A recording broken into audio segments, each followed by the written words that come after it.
একটি টাইটান যে নাকি কংকেও ডিফিট করতে পারে। কে এই মনস্টার? আসলে এই টাইটানটিকে ফার্স্ট টাইম দেখানো হয় Monarch Legacy of the Monster season 2-তে। মনস্টার ভার্সের অন্ধকার রহস্যে লুকিয়ে থাকা এক অজানা নাম টাইটান এক্স।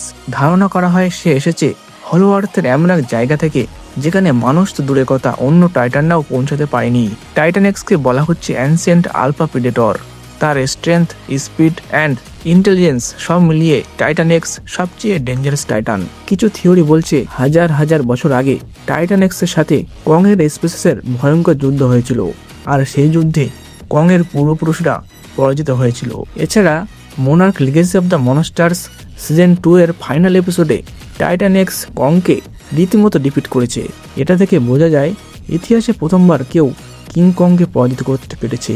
আপনাদের কি মনে হয়, সত্যিই কি কং পরাজিত হয়েছে? কমেন্টে অবশ্যই জানান এবং এই ধরনের টাইটান ফ্যাক্ট ভিডিও পাওয়ার জন্য চ্যানেলটিকে অবশ্যই সাবস্ক্রাইব করে দিন।